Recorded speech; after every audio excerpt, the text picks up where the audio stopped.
Greetings viewers, Eric the Car Guy here, and I almost forgot who I am. I'm ETCG1 on this channel.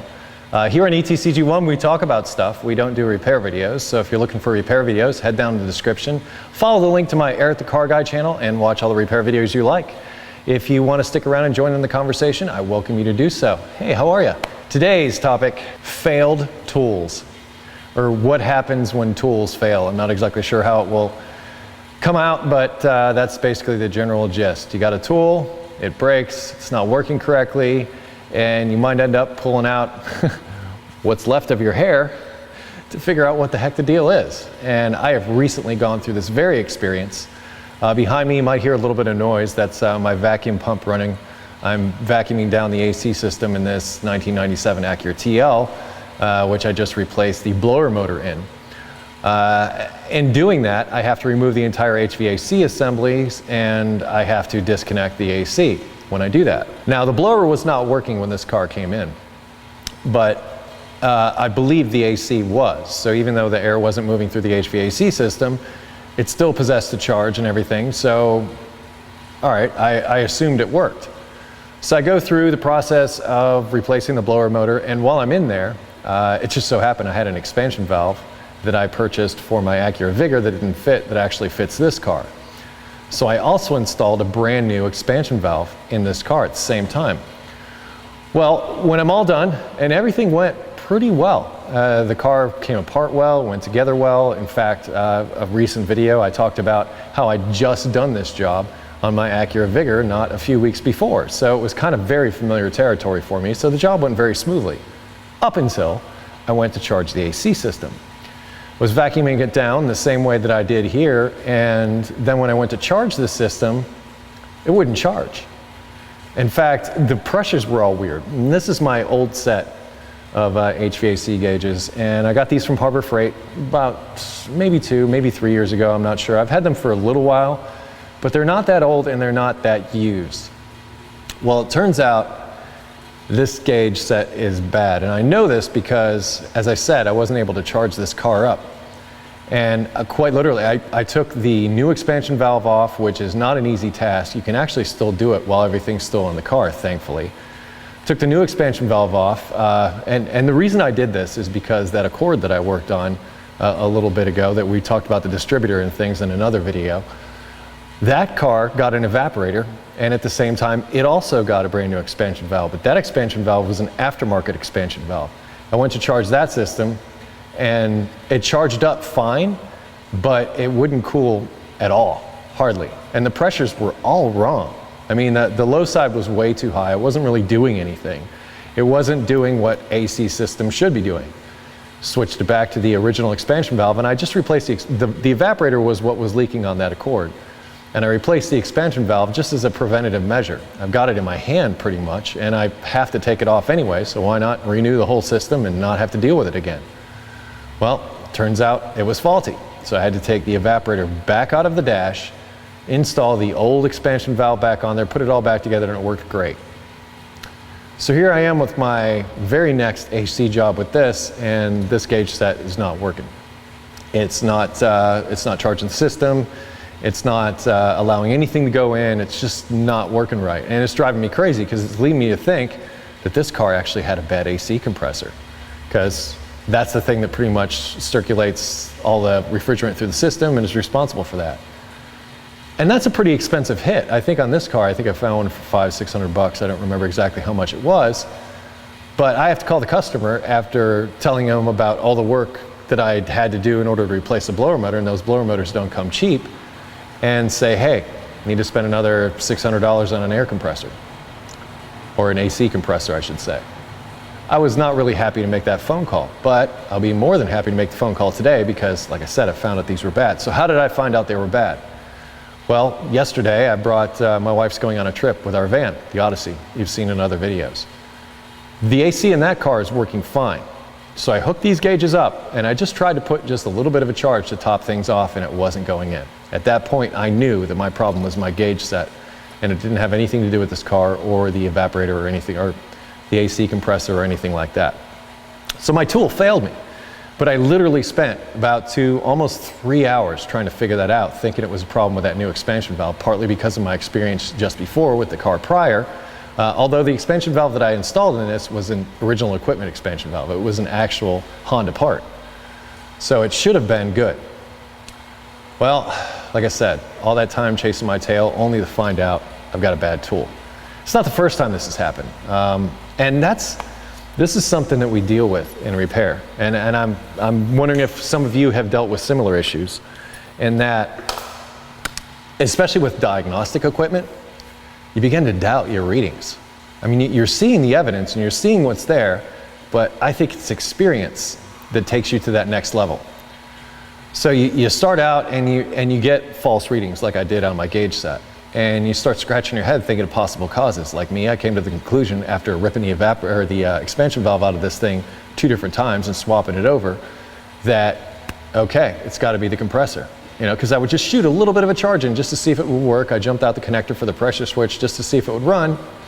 And it would run and act like it would try to cool, but it just, like I said, wasn't taking refrigerant. So I'm scratching my head trying to figure this out. And then, like I said, the only thing I could come up with was a bad compressor. And I was wrong in that. Luckily, I found that out before I bought that compressor. And we're going to find out here in a minute. In fact, I'll tell you what, I'll even add it into this video to find out if we've had a successful conclusion to this problem I'm having with this.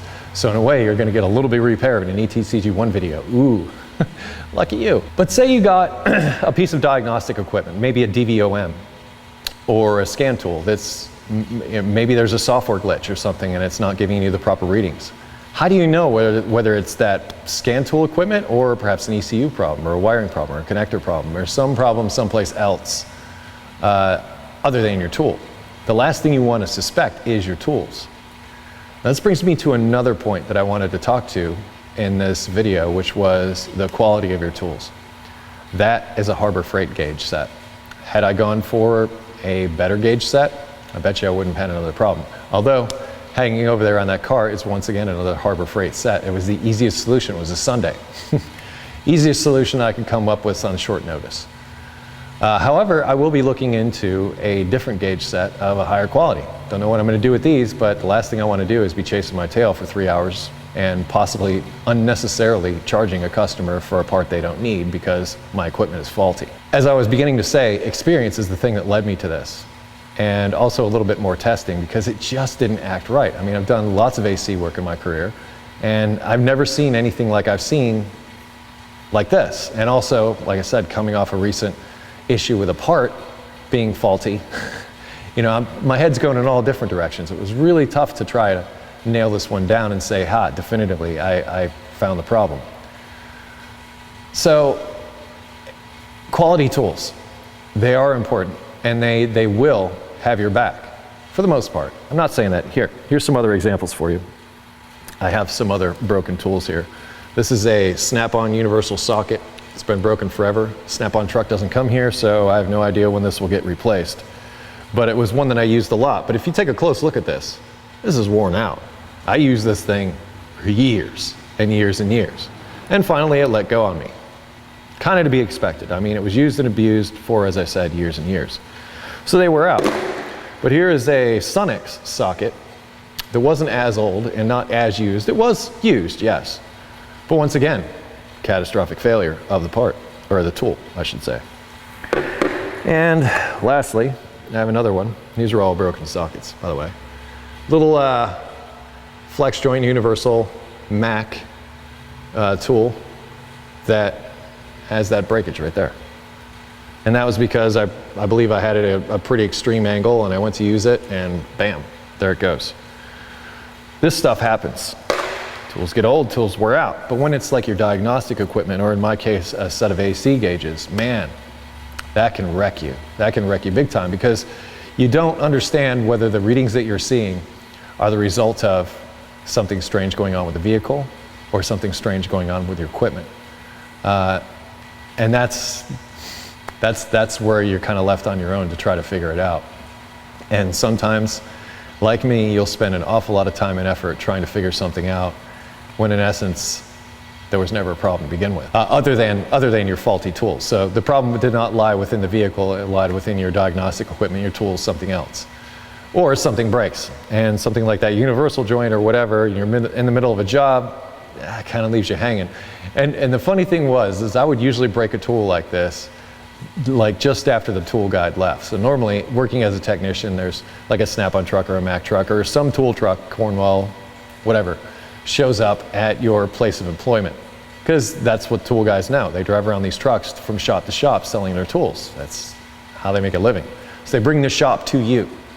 And they usually come about once a week. So for me, it always seemed to happen like either the day of or the day after the tool guy was there, and I'd have to wait a whole week for him to come back for me to warranty the tool that had a lifetime warranty. All these things that I just showed you here have a lifetime warranty. I just need to find the people to hook me up with the tools again. As far as a Harbor Freight tool, let's face it, Harbor Freight tools have their place, especially for the DIYer, the weekend warrior, what have you. They really do. They make getting tools that you normally would only use once or twice affordable.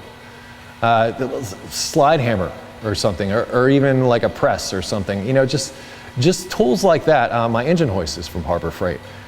And I'm glad I did it that way, because you could spend more on these things, but in truth, an engine hoist is really, if you got a decent welder and the right metal, you can make your own, and a hydraulic jack portion also. But my point is you kind of get what you pay for. And when it comes to these AC gauges, let's just say the quality wasn't necessarily there. So there you go. That's my recent experience with tool failures that led me to a bunch of additional time, stress, and effort as a result of a cheap tool that failed me. This kind of stuff happens. Has it happened to you? And what happened? What kind of tool? What was your experience with something like this? I know some of you out there have experienced stuff like this too. And maybe you have a particular brand that you want to vent on or something like that. Nah, that's fine, go ahead. But this kind of thing is always open for discussion here on ETCG1. In fact, you will find a link in the description to the forum discussion about this video, so you can go there. But before I close this video out, I'm going to give you what I promised and let this thing finish vacuuming down and let it sit, and I'll check for some leaks, see if it's able to hold vacuum. If it is, we will attempt to shoot a charge inside of it, and if it's able to hold a charge and start cooling, I'll know for sure that I got a bad set of gauges here. So let's see if I'm right or I'm wrong. All right, people, the moment of truth. It's been holding vacuum for a little bit. Got the back door open a little bit so that some fresh air can get in here. Don't want you yelling at me for that. Let's see if it'll charge.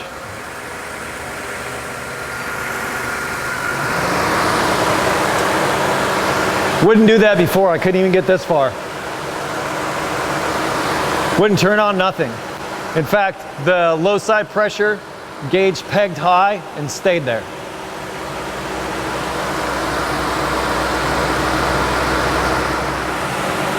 I have probably about another can to put in this, but I think we're good. I'll give you a close-up of the pressures real quick. As I said, I couldn't even get this to go off of. It was like up around 80, 90, and it would just stay there every time I tried to charge it. And the high would just sort of stay there. So it wasn't allowing anything to pass through here and go out this other side, to the low side. So not sure what's up with that. But a little more refrigerant and I'll be done with this job. Okay, it's cooling down to about 39 degrees now that I got it fully charged up, and it's working absolutely great. So I was absolutely correct in that my old gauge set was garbage and my new gauge set works just fine. Something else to watch out with AC gauges, you know, maybe we're just picking on those in this one. It's just, I'm trying to cover tools in general, but with AC gauges, you really have to be careful because there could be leaks around the fittings. So if your fittings on your gauge set are not completely tight and sealed, that could be interpreted as a leak on the vehicle. And this is one of the things where I say AC work is not so much for the DIY. It requires lots of experience. And even experiences like this to get you to a place where you're proficient and actually might know what's happening. And me, myself, I'm still learning stuff also. As you can see, I needed to learn this lesson. But anyway, I'm going to close this video out. So what are your experiences with failed tools? Have they led you down bad diagnostic paths? Have they messed you up to where you couldn't finish a job when it needed to be finished, or Have you been hung out to dry by tool issues? I guess we'll put it out there for you. Once again, link down in the description to a discussion about this. Hey, also, if you have automotive questions, I would ask that you head over to ericthecarguy.com. There is a welcome video to tell you about all our amazing features there to help you with automotive issues should you have them. If you wish to connect with me socially, I can be found on Google+, Facebook, and Twitter. I post ETCG1 videos every Monday, so stop back again next Monday for another one of those, and I close each of my videos with be safe, have fun, and stay dirty. I'll see you next time.